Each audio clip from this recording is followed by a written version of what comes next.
Assalamualaikum warahmatullahi wabarakatuh. Waalaikumsalam warahmatullahi wabarakatuh. Bismillahirrahmanirrahim. Alhamdulillahi rabbil alamin. Wal 'aqibatu lil muttaqin.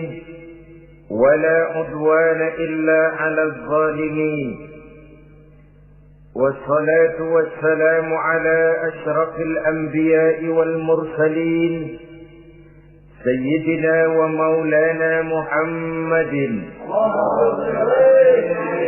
وعلى آله وأصحابه المجاهدين الطاهرين أما بعد.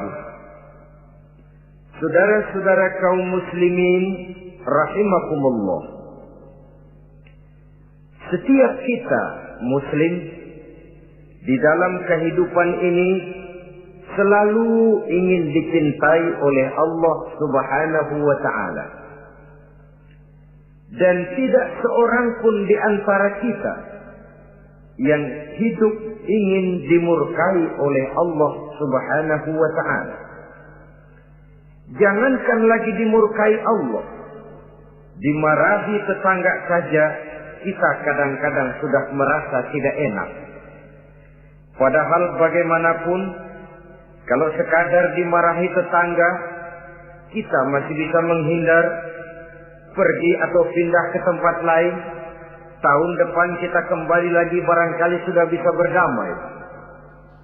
Tapi jikalau Allah yang murka kepada kita, padahal alam ini adalah miliknya belaka, rasanya kemana lagi langit tempat kita bernaung, dan kemana lagi bumi tempat kita berpijak. Setiap orang ingin dicintai Allah, tapi tidak setiap orang mau melakukan perbuatan-perbuatan yang kalau dikerjakannya Allah akan cinta kepadanya. Dan setiap orang tidak ingin dimurkai Allah, tapi orang kadang-kadang tanpa sadar melakukan perbuatan-perbuatan yang justru dimurkai oleh Allah Subhanahu wa taala. Pada pertemuan kali ini ingin saya sampaikan kepada hadirin satu hadis qudsi di mana Allah Subhanahu wa taala berfirman melalui lisan Nabi besar Muhammad sallallahu alaihi wasallam. Uhibbu salasan wa hubbi li salasin ashad. Aku cinta, kata Allah, kepada 3 macam golongan manusia, tapi aku lebih cinta lagi kepada yang 3 macam lagi. Jadi ada yang sekedar dicintai Allah, ada yang lebih lagi dicintai oleh Allah Subhanahu wa ta'ala. Siapa mereka? Mari kita ikuti satu persatu isi daripada hadis qudsi ini. Yang pertama, uhibbu ahlas safa. Aku cinta, kata Allah, kepada orang-orang yang pemurah. Aku cinta kepada orang-orang yang ringan tangan, mempunyai kepekaan sosial yang tinggi, gemar menolong orang yang memang memerlukan pertolongan. Aku cinta kepada orang-orang yang semacam itu. Saudara-saudara kaum muslimin rahimakumullah, di zaman sekarang ini, seiring dengan makin tajamnya persaingan hidup, makin tingginya tensi ekonomi, antara tenaga kerja yang masuk pasaran dengan lapangan kerja yang tersedia jauh dari memadai, gaya hidup orang semakin konsumtif, semakin individualis. Timbullah sikap hidup elu-elu, gua-gua. Kepekaan sosial mulai lentur dan luntur, tapi tidak terwujud di dalam kehidupan sehari-hari. Padahal agama mengajarkan Allah cinta kepada orang-orang yang bermurah tangan, gemar melakukan pertolongan, peka melihat penderitaan dan kesulitan orang lain. Adalah Allah melebihkan rezeki sebagian kita dari yang lain. Dimaksudkan untuk saling tolong-menolong, bahu-membahu dan bantu-membantu. Sehingga dengan demikian, apa yang disabdakan Nabi dalam hadis, Ar-Rahimuna yarhamuhumur Rahman, irhamu ahlal ardi yarhamkum man fis sama. Orang-orang yang punya sifat belas kasih akan dikasihi oleh Allah Subhanahu wa ta'ala. Sayangi yang di permukaan bumi, nanti yang di langit akan sayang kepadamu. Akan turun rahmatnya kepada kita bersama. Alangkah nikmatnya kehidupan ini, jikalau yang berkuasa menyayangi yang lemah lalu melindunginya, jikalau yang alim menyayangi yang awam lalu membimbingnya, jikalau yang kaya menyayangi yang miskin lalu mengulurkan tangan memberikan bantuannya, akan terciptalah rahmat dalam kehidupan. Tapi jikalau sebaliknya, yang berkuasa malah menindas dan menekan yang lemah, yang alim malah membodoh-bodohi yang memang sudah bodoh, sementara yang kaya menyantap yang miskin, akan terjadilah bala dan bencana dalam kehidupan. Bukan lagi rahmat yang turun, melainkan azab akan menimpa kita secara keseluruhan. Begitulah terdapat tirai halus yang memisahkan kita dari konsep ajaran agama kita yang luhur.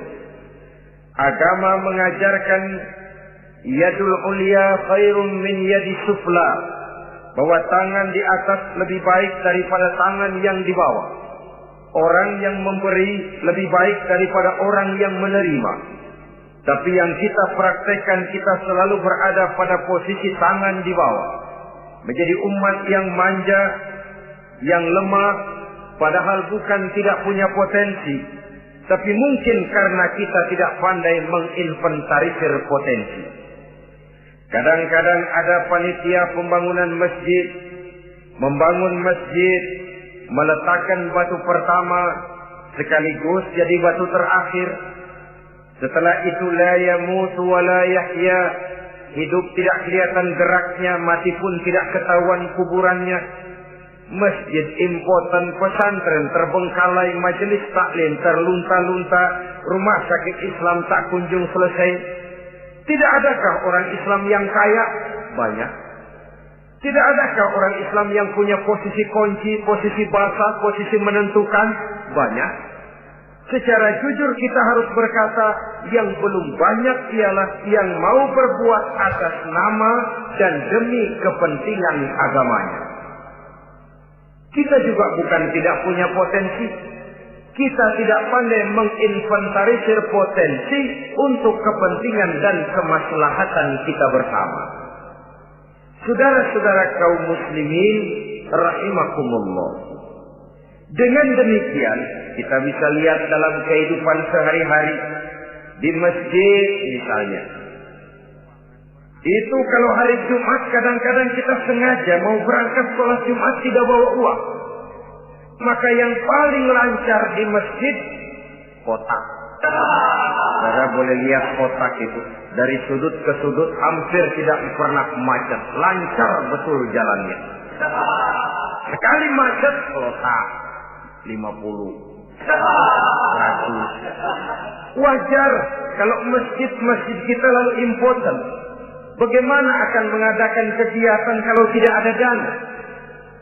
Oleh karena itu pada kesempatan ini saya ingin mengetik, berbahagialah kita jikalau oleh Allah Subhanahu wa ta'ala diberikan kepercayaan berupa titipan, wa mal malu wal banuna illa wadai'. Harta dan anak-anak tidak lain satu titipan dari Allah Subhanahu wa ta'ala. Dan pada satu saat titipan itu akan diambil oleh yang empunya. Allah cinta kepada orang-orang yang pemurah. Allah akan memberikan balasan yang berlipat ganda. Kalau saudara bersedekah kepada anak yatim, bukan si yatim itu yang akan membalasnya. Kalau saudara membantu pembangunan masjid, bukan panitia masjid yang akan memberikan ganjarannya. Kalau saudara membangun pondok pesantren, bukan kiai yang punya pesantren yang akan memberikan balasannya.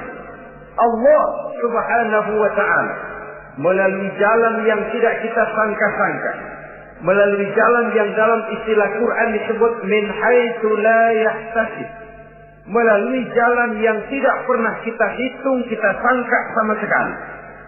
Jalan gaib yang hanya Allah saja yang maha tahu. Sebaliknya, wa hubbi lil faqir as-sakhi asad, kata Allah. Aku cinta kepada orang-orang yang pemurah, tapi aku lebih cinta lagi kepada orang-orang miskin yang pemurah. Orang kaya pemurah, Allah cinta. Orang miskin pemurah, Allah lebih cinta. Kenapa?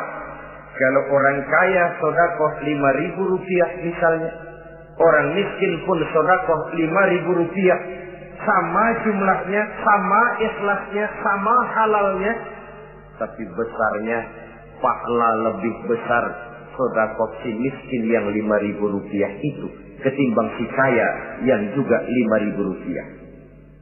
Kenapa maka demikian? Oh, buat orang kaya uang 5.000 apalah artinya. Tapi buat si miskin, untuk jumlah 5.000 itu dia harus peras keringat, banting tulang, pergi pagi, pulang sore, kaki jadi kepala, kepala jadi kaki. Tapi kok dia berani bersedekah sejumlah sedekahnya orang kaya. Ini yang dinilai oleh Allah Subhanahu wa ta'ala. Saudara-saudara kaum muslimin rahimakumullah, sifat inilah yang dahulu dicontohkan oleh baginda Rasul. Bahkan apa yang beliau sedekahkan kepada orang lain biasanya adalah sesuatu yang lebih baik dari apa yang beliau pakai sendiri. Watak ini yang diikuti oleh generasi sahabat. Kita ambil contoh ketika terjadi perang Tabuk misalnya. Datanglah Sayyidina Abu Bakar Siddiq, membawa seluruh harta bendanya disumbangkan di jalan Allah. Melihat ini Nabi bertanya, "Hal tarakta li ahlika syai'an ya Abu Bakar?" Wahai Abu Bakar, begini banyak harta yang kau infakkan fi sabilillah ini, apakah buat keluargamu sudah kau tinggalkan? Sayyidina Abu Bakar dengan tegas menjawab, "Taraktu lahumullaha wa rasulahu." Sudah, saya tinggalkan mereka Allah dan Rasulnya. Saya tinggalkan mereka keyakinan, akidah, iman, bahwa kalau kami menolong Allah, menolong agama, Allah akan menolong kami.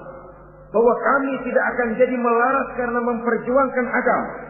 Bahwa kami tidak akan jatuh miskin kalau harta ini kami belanjakan di jalan Allah. Kami tinggalkan keyakinan itu kepada anak-anak dan istri di rumah. Sementara harta yang ada, seluruhnya kami bawa kemari. Keyakinan yang dimiliki oleh Sayyidina Abu Bakar Siddiq di zaman sekarang ini sudah merupakan keyakinan yang sangat langka. Kita belum yakin benar akan kebenaran janji Allah. Sehingga dengan demikian timbullah keraguan-raguan. Apa iya kalau saya belanjakan uang ini di jalan Allah akan ada balasannya? Apa iya kalau uang ini saya gunakan untuk melaksanakan ibadah akan datang balasannya?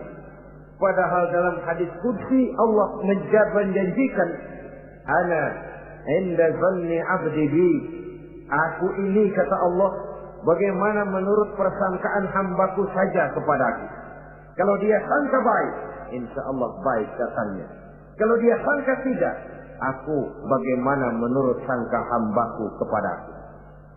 Itulah sebabnya dalam segala hal kita harus husnuzan, berbaik sangka kepada Allah Subhanahu wa ta'ala.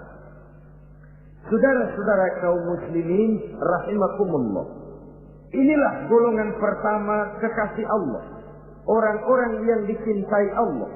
Orang-orang yang pemurah, yang sadar bahwa harta hanya sekadar titipan dari Allah Subhanahu wa ta'ala. Dan harta menurut Nabi, apabila sudah kita belanjakan di jalan Allah, dia akan berkata, pertama, kuntu qalilatan fakassartani, jumlahku sebenarnya sedikit, tapi lantaran engkau sedekahkan aku, engkau belanjakan aku di jalan Allah, maka jumlahku jadi banyak.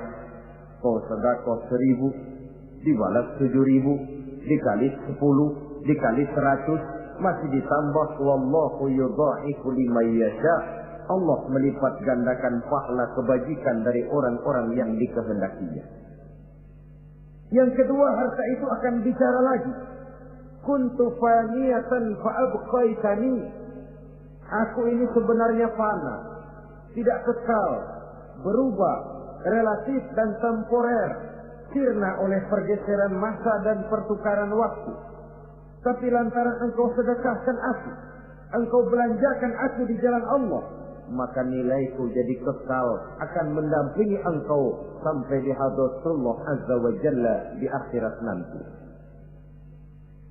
Jadi harta yang kita tumpuk-tumpuk, yang kita sangka akan mengekalkan kita sampai tidak akan miskin 7 keturunan, dengan segala macam cara kita tempuh, dia bukan harta yang kekal. Yang kekal yang kita belanjakan di jalan Allah Subhanahu wa ta'ala. Itu milik kita yang benar-benar akan kita nikmati. Yang ketiga, harta itu akan berkata lagi, kunta harisi fal'ana sirtu harisaka. Dahulu kamulah yang menjaga saya, tapi sekarang setelah saya sedekahkan, setelah engkau sedekahkan aku, setelah engkau belanjakan aku di jalan Allah, bukan engkau lagi yang jaga aku, kata si harta, akulah yang akan menjagamu. Di dunia orang yang rajin sedekah, sedekahnya itu menolak bala, terhindar dari segala bencana dan musibah.